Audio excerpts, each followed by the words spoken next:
नमस्कार दोस्तों, बहुत बहुत स्वागत है आप सभी का गवर्नमेंट एजुकेशन में। मेरा नाम है जितेंद्र, आप सभी का स्वागत करता हूं। तो दोस्तों, इस वीडियो में हम मैथ्स के क्वेश्चन देखने वाले हैं जो कि 11 दिसंबर यानी आज के पेपर में आए हुए क्वेश्चन हैं जेल पहरीकी में। तो ऑलमोस्ट हमारे पास सभी सारे क्वेश्चन जो है वो मिल गए हैं। तो इनको हम देखने वाले हैं क्या कैसा लेवल है, किस तरीके से जो है वो सॉल्व करना है। ओके। तो देखिए, यहाँ पर पहला क्वेश्चन है। यहाँ पर दो पासे फेंके गए हैं और इसमें जो है पूछा गया है कि विषम संख्या आने की प्रायिकता क्या होगी। तो ये क्वेश्चन तो मैं जब मैंने जीके के क्वेश्चन और बाकी बताए हैं तो उसमें मैंने बताया भी था कि पासे दो पासे हैं तो जाहिर सी बात है 36 नीचे आएगा। और विषम संख्या होने की है तो एक तीन, मान लो पहले पासे पे एक आ गया होगा, दूसरे पासे पे तीन आ गया। फिर मान लो पहले पासे पे एक, दूसरे पासे पे कितना, पाँच। ठीक है, दूसरे पासे पे पाँच मान लो, पहले पासे पे एक मान लो, फिर एक मान लो दूसरे पासे पे। तो तीन, तो ये प्रोबेबिलिटी होगी। इसी तरीके से हम और कॉम्बिनेशन बनाएंगे। देखिए, तीन पहले पासे पे फिर एक, इस तरीके से करेंगे। इसी तरीके से 5 1 हो जाएगा। इसी तरीके से देखा जाएगा तो 1 5 हो जाएगा एक। ठीक है, 1 5 हो जाएगा। 3 1 हम ले चुके हैं, यहाँ पर 3 3 है एक। 3 5 हो गया, 5 3 हो गया, 5 1 हो गया और 5 5 हो गया। तो इस तरीके से जो है ये प्रोबेबिलिटी बनेगी और ये आएंगी अपनी 9 9/36 यानी 1/4। तो 1/4 जो प्रोबेबिलिटी रहेगी इसकी आ जाएगी। तो 1/4 जो है इसकी प्रायिकता होगी। चलिए अगला क्वेश्चन देखते। देखिए, ये वाला क्वेश्चन है। यहाँ पर 2 की पावर x दी हुई है, यहाँ पर 64 दिया हुआ है और ये हमें दिया हुआ है x/2 + 1। ठीक है, तो यहाँ से देखो, पहले हमें x की वैल्यू यहाँ से निकालनी पड़ेगी क्योंकि 2 की पावर यहाँ पर x दी हुई है और इसको हमें 2 की पावर में बनाना पड़ेगा।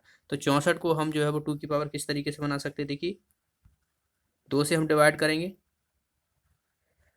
2 3 6, 2 दूने 4, 16 बार जाएगा, फिर 8 बार जाएगा, फिर 4 बार जाएगा, फिर 2 बार जाएगा और फिर 2 बार जाएगा। तो 1 2 3 4 5 6, तो 2 की पावर 6 आ जाएगी यानी 2 की पावर x = 2 की पावर 6। तो यहाँ से जो है x की वैल्यू इससे कंपेरिजन कर लेंगे तो x की पावर कितनी आ जाएगी, x की वैल्यू आ जाएगी हमारी 6। तो अब हम यहाँ पर वैल्यू रख सकते हैं x की। तो 2 की पावर जो है वो x/2 + 1 है, तो इसकी जगह हम 6 रख देंगे, ये आ जाएगा 3। तो ये 3 और +1 है तो 4 हो जाएगा। 2 की पावर 4 यानी ये कितना हो जाएगा, 2 दूने 4, 4 दूने 8, 8 दूना 16। तो इसकी वैल्यू आ जाएगी 16। तो इस तरीके से जो है ये वाला क्वेश्चन करना था, अलजेब्रा से क्वेश्चन इसे कह सकते हो। चलिए अगला क्वेश्चन देखते हैं। देखिए, ये वाला क्वेश्चन है बहुत ही शानदार अच्छा क्वेश्चन है। इसमें क्या बोला गया है कि पी क्यू जो है वो दूरी है 200 मीटर, 200 किलोमीटर। और यदि दो ट्रेनें हैं ए और बी, तो ये एक दूसरे को 9 बजे से जो है वो चलना प्रारंभ करती हैं और कितने बजे, 10 बजे मिल जाती हैं। फिर क्या करता है, फिर जो ट्रेनें हैं वो एक ही दिशा से चलना प्रारंभ करती हैं। देखिए, 9 बजे ही चलना प्रारंभ करती हैं, दोनों ही जो है वो 9 बजे, एक तरफ से और दूसरी तरफ से। तो वो कितने बजे, 2 बजे मिलती हैं। तो हमें जो है वो चाल का अनुपात निकालना है यानी स्पीड का अनुपात निकालना है। तो देखिए यहाँ पर पी और क्यू है, ये ए ट्रेन ये है, बी ट्रेन ये। तो पहले कितने बजे, सुबह 9 बजे या कभी भी टाइम मान लो 9 बजे चलती है, वो इधर से भी 9 बजे चलती है, तो ये 10 बजे मिलती है। तो ये कितने घंटे बाद मिलती हैं, 1 घंटे बाद मिलती हैं। अब एक ही तरफ से दोनों ट्रेनें चलती हैं तो वो कितने बजे मतलब एक दूसरे को जो है वो पार कर जाती हैं, या जो पीक पॉइंट रहता है तो वो जो है वो कितने, यहाँ पे दिया हुआ है 2। अब 9 से 2 का बीच जो डिफरेंस है वो कितना है। ठीक है, तो 9 से और 2 के बीच जो डिफरेंस हो जाएगा हमारा, देखिए 9 से 10 11 12 1 2 यानी 5 घंटे का। अब देखिए, एक ही तरफ जल चलती हैं तो उनकी स्पीड जो है वो घट जाती है, और दोनों अगर विपरीत दिशा में है तो उनकी स्पीड जो है वो बढ़ जाती है, यानी दोनों की जो है वो स्पीड जोड़ दी जाती है। अगर एक ही तरफ चल रही हैं तो इनकी स्पीड को घटा देते हैं। हमें डिस्टेंस दी हुई है 200 किलोमीटर। अब मान लो वो इधर से आ रही है और एक ट्रेन इधर से आ रही है, तो दोनों की स्पीड हमें जोड़नी पड़ेगी। तो वो कितने घंटे में मिलती है, 1 घंटे में, क्योंकि यहाँ पर 9 बजे से चलती है, 10 बजे मिल रही है, तो 1 घंटे में मिल जाती हैं। तो ये डिस्टेंस और ये स्पीड है तो बराबर टाइम। तो क्या होता है, टाइम बराबर डिस्टेंस अपॉन स्पीड होता है। तो ये डिस्टेंस हो गई, ये स्पीड हो गई, ये टाइम हो गया। तो ये जो है वो 200/s1 + s2 = 1। इसी तरीके से हम दूसरा जो है वो देखेंगे, क्योंकि ये तो हमारा जो है वो विपरीत दिशा में चल रही थी इस वजह से। अब हम जो है वो एक ही दिशा में चल रही हैं तो इनकी स्पीड जो है वो घट जाएगी। तो ये कितने घंटे में, 5 घंटे में।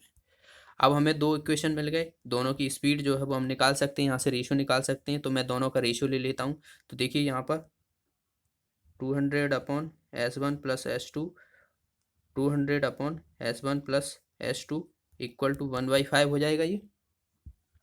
ठीक है, अब देखिए यहाँ से ये तो ये कट गया, ये ऊपर पहुँच जाएगा। अच्छा ये माइनस है, यहाँ पर प्लस नहीं होगा, ये ऊपर पहुँच जाएगा हमारा, और इसका मल्टीप्लाई हम जो है इसमें करेंगे। तो पहले मैं यहाँ पर लिख देता हूँ S1 - S2/S1 + S2 equal to 1/5।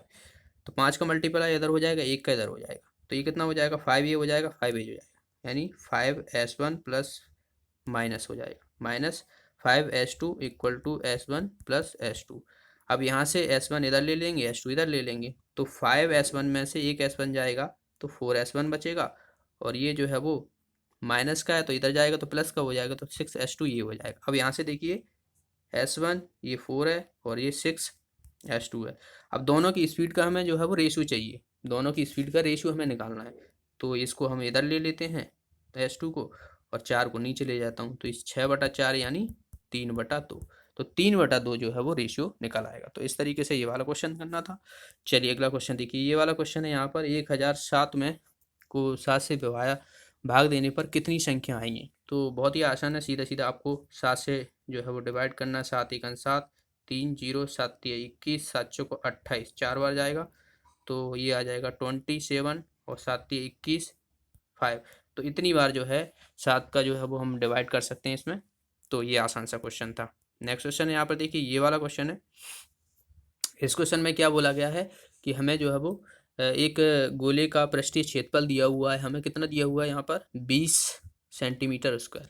ठीक है, 20 सेंटीमीटर स्क्वायर हमें यहाँ पर दिया हुआ है, और समांतर त्रिज्या वाले गोलार्ध का पृष्ठीय क्षेत्रफल निकालना है।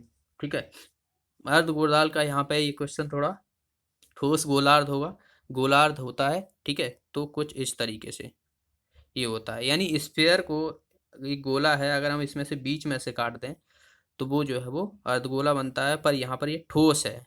ठीक है, तो मतलब कुछ इस तरीके से आप मान सकते हो कि ऐसे ऐसे ये ठोस है पूरा। अब हमें इसका क्या निकालना है, पृष्ठीय क्षेत्रफल निकालना है। पृष्ठीय क्षेत्रफल निकालना है, तो देखिए यहाँ पर सबसे पहले तो हमें ये जो है वो गोले का जो है वो हमें पृष्ठीय क्षेत्रफल पता होना चाहिए। तो 4πr² होता है, और अर्धगोले का जो होता है 3πr² होता है। ठीक है, तो ये फॉर्मूला आप याद रखिएगा, डायरेक्ट चीज़ें, तभी आप जो है वो वहाँ पर फास्ट कर पाओगे। तो अब इसकी वैल्यू तो हमें दी हुई है 20 के बराबर, तो इसकी देखिए 20 सेंटीमीटर स्क्वायर है। तो अब यहाँ से देखिए ये 5 बार चला जाएगा। ठीक है, तो πr² बराबर कितना हो जाएगा, 5 हो जाएगा। अब हमें 3πr² की वैल्यू चाहिए, तो πr² की इतनी है, तो 3 की कितनी हो जाएगी, 3 से मल्टीप्लाई कर देंगे इसमें, तो ये हो जाएगी 15। तो इस तरीके से ये वाला करना था क्वेश्चन। ठीक है, पृष्ठीय क्षेत्रफल ही निकालना था, बिल्कुल पृष्ठीय क्षेत्रफल ही निकालना था हमें, समांतर त्रिज्या वाले थे तो इसीलिए हमें जो है वो पृष्ठीय क्षेत्रफल निकालना था। अगला क्वेश्चन है यहाँ पर देखिए, ये वाला क्वेश्चन है, मेरी और मेरी बहन के पास मौजूदा चॉकलेटों में एक एक जोड़ा दिया जाता है, और अनुपात जो है मुझे कितना मिल जाता है, 1/1, यानी 1/2, 1:2:1। तो इसको हम किस तरीके से लिख सकते हैं, 1:2 लिख सकते हैं इसको हम सीधा सीधा, 1:2 में मिल जाते हैं। यदि मेरे पास 17 चॉकलेट थी तो मेरी बहन के पास कितनी चॉकलेट होंगी। ठीक है, होंगी की बात की गई है यहाँ पर, थी की बात नहीं है, मतलब पिछली की नहीं बात की, एक जोड़ने के बाद की बात की गई है। तो मान लिया मैंने कि x जो है वो मेरे पास थी, y जो है वो मेरी बहन के पास थी, तो इसमें जो है वो मैंने x x 1 जोड़ा है, तो मुझे अनुपात मिल गया 1/2, यानी इसको मैं लिख सकता हूँ 1/2। अब यहाँ से मैं निकाल सकता हूँ। अब देखिए यहाँ पर मेरे पास 17 चॉकलेट थी, तो इस x की जगह मैं 17 लिख सकता हूँ, क्योंकि पहले 17 थी, तो ये हो जाएगा 18। 18 का 2 में मल्टीप्लाई होगा, ये हो जाएगा 36, और इधर ये जाएगा y+1, तो 36 इक्वल टू y+1, एक इधर जाएगा, तो ये y कितना आ जाएगा, 35। अब ये जो है वो 35 कब थी, जब मेरे पास 17 थी। ठीक है, जब 17 थी, लेकिन एक की पूछी गई है कि तो मेरी बहन के पास कितनी हो जाएंगी, अगर एक एक और, तो 36 हो जाएंगी। तो ये यहाँ पर थोड़ा कन्फ्यूजन वाला क्वेश्चन है, तो इसे आप थोड़ा ध्यान से पढ़िएगा। चलिए अगला क्वेश्चन देखते हैं, ये वाला क्वेश्चन है 216 सेंटीमीटर क्यूब के एक बॉक्स है, यानी ये जो दिया हुआ है उसका क्यूब दिया हुआ है, आयतन दिया हुआ है कह सकते हो। जैसे बात की जाए तो क्यूब का रहता है, घन का रहता है। ठीक है, 3 × 3 × 3 सेंटीमीटर क्यूब के कितने घन बना सकते हैं? तो बहुत ही आसान है, इसको जो है 3 × 3 × 3 से जो है वो डिवाइड कर दो, हमें पता पड़ जाएंगे नंबर ऑफ, हम जो है क्यूब कितने बना सकते हैं इसमें से। तो यहाँ से देखिए 3 से जाएगा 7, ये 2 बार, फिर 3 से जाएगा 3 × 2 = 6, 3 × 4 = 12, और फिर ये आएगा 3 × 8 = 24, तो 8 आ जाएगा। ठीक है, तो 8 आ जाएगा। 3 × 7 = 21, 3 × 2 = 6, फिर 3 × 2 = 6, और यहाँ पर ये कितना था, 12 था, 3 × 4 = 12 और 3 × 8 = 24। ठीक है, चलिए ये वाला क्वेश्चन देखिए। ये वाला क्वेश्चन है यहाँ पर x⁴ प्लस x³ -2x² +1 में क्या घटाया जाए कि व्यंजक x-1 से विभाजित हो जाए। तो सबसे पहले तो विभाजित कोई भी संख्या होती है या तो उसमें कोई भी शेषफल नहीं बचे। अब यहाँ पर जो है वो शेषफल बचेगा, इसीलिए जो है हमें कहा गया है कि इसमें कौन सी ऐसी संख्या घटाएं जिससे कि हमें x-1 से अगर हम इसमें विभाजित करते हैं तो जो है वो बात की जाए तो हमें शेषफल ना मिले। तो बहुत ही देखिए, सबसे पहले तो एक तो सीधा सीधा मेथड होता है -2x² +1 + x + 1। ठीक है, और x-1 से तो आप ऐसे डिविजिबल कर सकते हो। तो ऐसा थोड़ा लेंदी मेथड हो जाता है। बाकी आप x-1 = 0 करके x की वैल्यू यहाँ से कितनी आ जाएगी, 1 आ जाएगी, तो 1 रख सकते हो यहाँ पर। तो जो 1 रखोगे आप इस इक्वेशन में, वही हमारा जो सिंप्लीफाई होगा तो वही हमारा आंसर होगा। तो देखिए यहाँ पर 1⁴ तो 1 आएगा, 1 यहाँ पर आएगा, -2 ये हो जाएगा, +1 ये हो जाएगा, +1 ये, तो ये कट जाएंगे, 2 बचेगा, तो इसका आंसर आ जाएगा 2।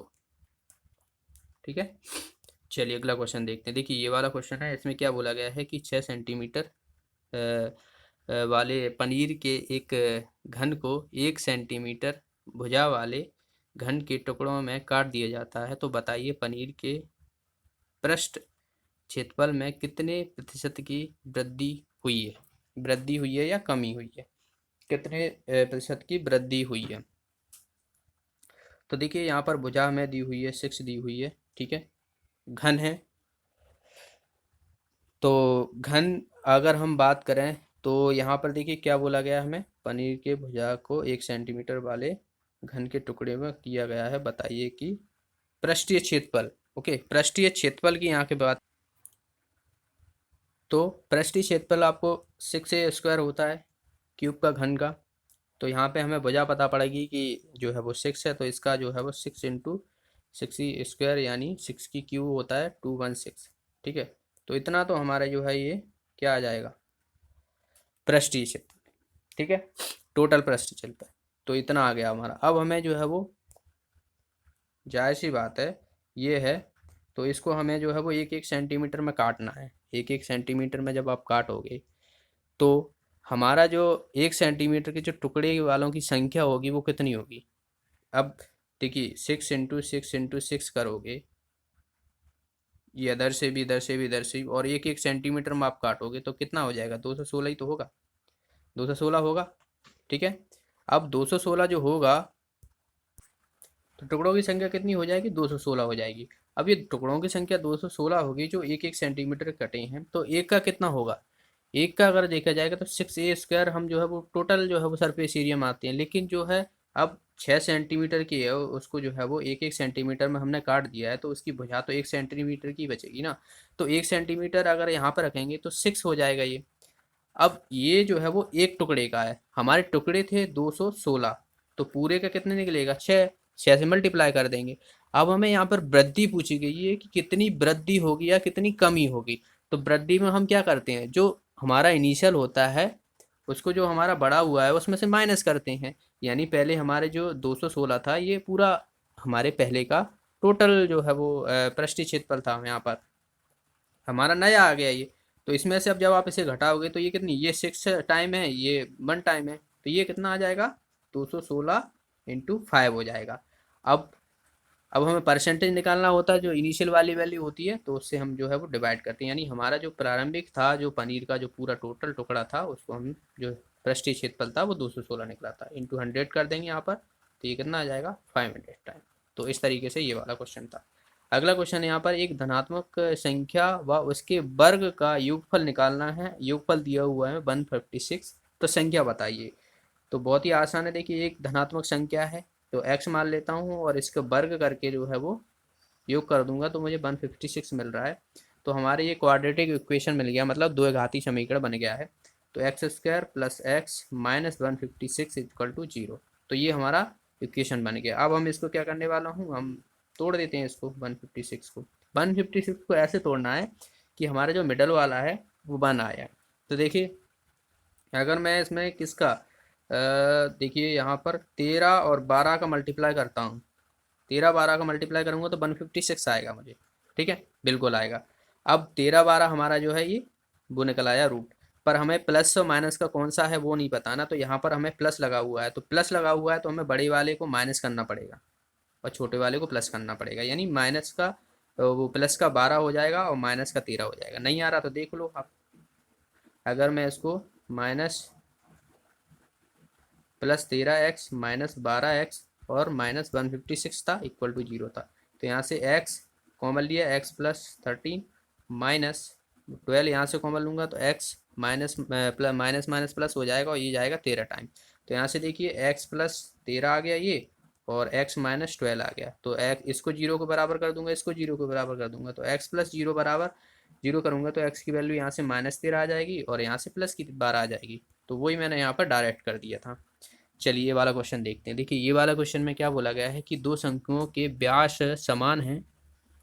ठीक है, दो संख्याओं के व्यास समान है, व्यास डायमीटर। यदि इसकी तिर्यक ऊंचाई का अनुपात दिया हुआ हमें 5:2, तो इनके वक्र पृष्ठ का आयतन निकालना है। जो लेटरल सरफेस एरिया होता है ना वो हमें निकालने को कहा गया है शंकु के। दो शंकु हैं हमारे पास और उनकी जो है वो हमें सिर्फ तिर्यक ऊंचाई की बात की गई है। और लेकिन हमें यहाँ पर एक चीज़ दी हुई है कि शंकु के जो व्यास हैं वो हमें समान दे दिए गए हैं। अब व्यास समान दिए हुए हैं तो जाहिर सी बात है हमें हमारी जो त्रिज्या होगी वो भी समान ही होगी। ठीक है, समान होगी। तो अब देखिए यहाँ से तो पाई आर एल जो है रहता है वो कर्व सरफेस एरिया होता है, नहीं वक्र पृष्ठ का क्षेत्रफल, वक्र पृष्ठ का आयतन। ठीक है, तो यहाँ पर ये वक्र पृष्ठ का आयतन नहीं क्षेत्रफल एरिया होना चाहिए। तो यहाँ से देखिए अब हम बात करने वाले हैं यहाँ पर कि ये शंकु है, इसकी जो त्रिज्या है आर हो जाएगी, तो दूसरा शंकु है तो इसकी भी आर होगी, इसकी हमें 5 दी हुई है, इसकी हमें 2 दी हुई है। तो पाई आर एल जो रहता है ये रहता है। तो हम इनका रेशियो लेने वाले हैं, दोनों का जो हमें रेशियो लेना है, तो पाई आर एल ये भी हो जाएगा तो यहाँ से ये कट जाएगा, आर दोनों की बराबर है तो 5/2। तो एल एल जो रहेगी ये एल रहेगी तो वही रेशियो जो है वो उसका आ जाएगा। तो इस तरीके से जो है वो ये वाला क्वेश्चन करना था। ठीक है, चलिए अगला क्वेश्चन देखते हैं यहाँ पर। ओके, तो इतने ही क्वेश्चन है ये। तो आई होप आपको पता पड़ गया होगा कि आप किस तरीके से एग्जाम में क्वेश्चन आ रहे हैं। खासकर जो एडवांस मैथ है उस पर थोड़ा ध्यान देना है। जो वॉल्यूम के क्वेश्चन, आयतन के क्वेश्चन पूछे जा रहे हैं उनके फॉर्मूले आप याद रख लेना सभी के, क्योंकि अगर आपको फॉर्मूले याद नहीं है तो आप नहीं कर पाओगे, क्वेश्चनों को छोड़कर ही आना पड़ेगा। और मैथ्स के आपको क्वेश्चन एक भी नहीं छोड़ना है। तो आज की इस वीडियो में इतना ही। वीडियो को लाइक और अपने फ्रेंडों के साथ शेयर जरूर करें। जो भी साथ नए हैं चैनल को सब्सक्राइब कर लेना और साथ में एक बेल आइकन बन के आएगी, उस पर भी क्लिक कर लीजिएगा, जिसके माध्यम से आपको वीडियो का नोटिफिकेशन मिलता रहेगा। तो ऑल द बेस्ट कल के लिए।